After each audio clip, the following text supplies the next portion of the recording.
It'll be one to go this time by. Coming to the green, buddy. Coming to the green. Let's go get him. Go, go, go. Dig, dig, dig. Go, go, go, go. Get your motor running. Head out on the highway.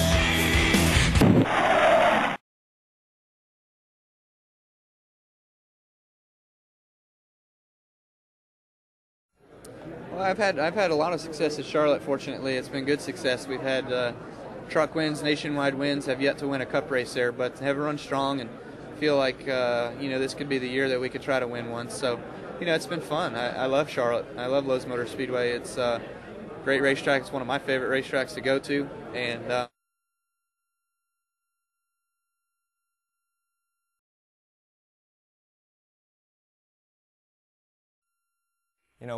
we're 16th. We seemed like in the top 12 for a little bit early in the season, and we've dropped some lately. But for where we've ran, I feel really good about being only 60 points out of 12. So, if we keep picking it up, keep getting better, like I feel we should, and that we will, I think we're still in a fine position. I think it gets another month or two into it, and you're 60, 70 points out of 12th, and you have to start really figuring out how you get those points. But right now, I don't really feel like there's too much more pressure. You just have to make sure that we get each point that we can each week, finish all the races, and keep getting our cars better and faster.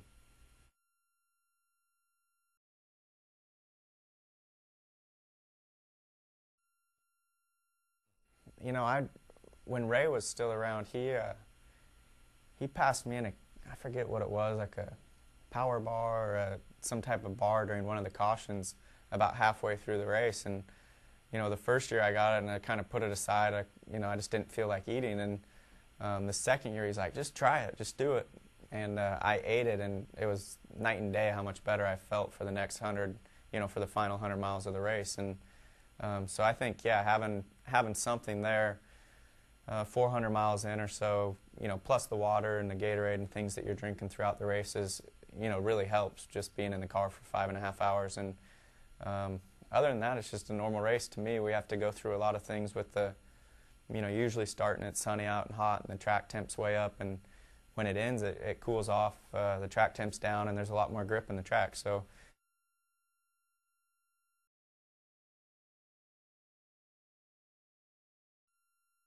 and then the Stewart-Haas guys, I know that there's a lot of information being shared between the crew chiefs and engineers. From my standpoint, I look at them as a competitor. I'm certainly happy for them and the success that they've had, and from a standpoint, friendship level with Tony and Ryan, and also knowing that affiliation is there. But on the track, I look at them more as competition than I do the 5 or the 88 or the 24.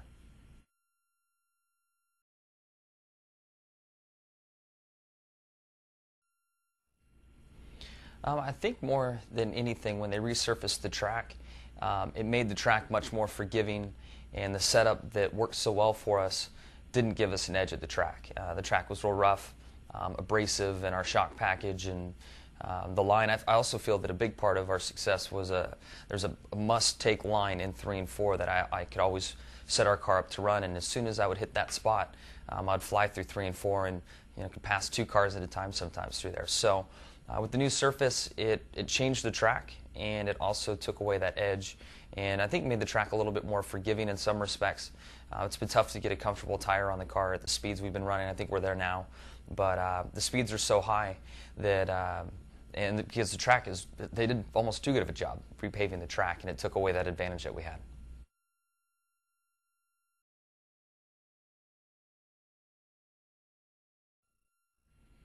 Yeah, I mean, NASCAR's worked really hard to build parity within the sport. It's something that they've worked on really since the start of the series, and 60 years ago or whatever it is now. So that is their goal. That's why the car of tomorrow was brought into play, and we are seeing that. So they're certainly accomplishing what they set out to do, and everybody at this level is very good at driving, and the teams and crew chiefs and everyone like that. So it's not a surprise to me to see so many different winners this year.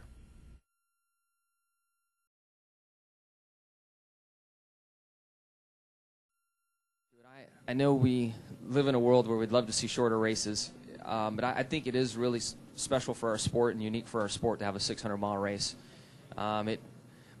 It sounds odd, but it changes the whole way we think about a race. The track is very difficult to stay on top of the changes day to night. And we have, as you race on the short tracks, you have a mental clock for what a 50-lap feature is like or a 25-lap feature. Then you go to a touring division and you know what a 150-lap race is, and on and on. And we're all so well programmed for a 500-mile race that extra 100 miles really changes the way things go. And I personally like the challenge and really enjoy that race and have had success in it, and hopefully we can do that again this year.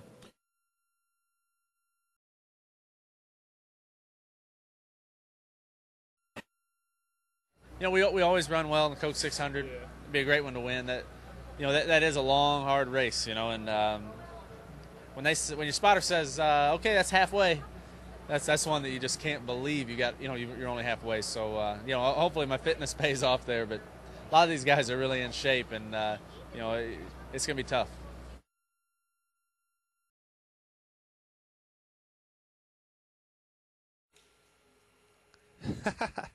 It just depends, the Coke 600 just depends on how your race is going. If you're running up front and everything's working well, gelling well, and everything's going your way, seems like the race is short. But man, I've been on the other side of that too. If you're struggling, the car's not handling good, and you're running in the trying to stay on the lead lap and things like that, trying to fix your car, seems like it drags on forever. So hopefully we'll have a fast hot rod.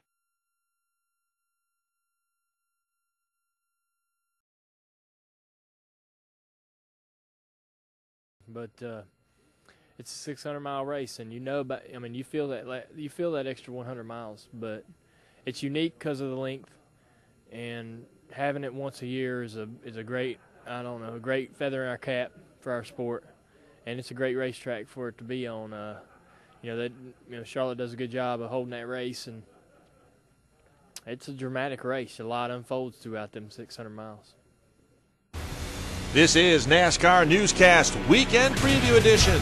The longest and one of the most challenging races on the NASCAR Sprint Cup Series schedule is on tap this weekend when the circuit returns to Charlotte's Lowe's Motor Speedway for the 50th running of the Coca-Cola 600. The demanding race is tough on both cars and drivers, and Dale Earnhardt Jr. always looks forward to the annual Memorial Day weekend event. It's a 600-mile race, and you feel that extra 100 miles, but it's unique because of the length, and having it once a year is a great a great feather in our cap for our sport, and it's a great racetrack for it to be on. Charlotte does a good job of holding that race, and it's a dramatic race. A lot unfolds throughout them 600 miles. Winning the prestigious race is high on every driver's list of goals, including Kyle Busch, who has won at the 1.5-mile track before, but so far not in a Sprint Cup Series event. I've had a lot of success at Charlotte. Fortunately, it's been good success. We've had truck wins, nationwide wins. Have yet to win a Cup race there, but have run strong and feel like this could be the year that we could try to win one. So it's been fun. I love Charlotte. I love Lowe's Motor Speedway. It's a great racetrack. It's one of my favorite racetracks to go to. Five-time Lowe's Motor Speedway winner and three-time Sprint Cup Series champion Jimmie Johnson leads the drivers to watch this weekend based on NASCAR's Loop Data driver rating system. Johnson carries an impressive 117.1 rating over the last 8 Charlotte races into Sunday's event, easily outdistancing Kyle Busch, who's next on the list with a 100.4 rating. Last year's Coca-Cola 600 winner Kasey Kahne is third with a rating of 97.6. The weekend also includes the NASCAR Nationwide Series in action Saturday night in Charlotte under the lights. This is NASCAR Newscast.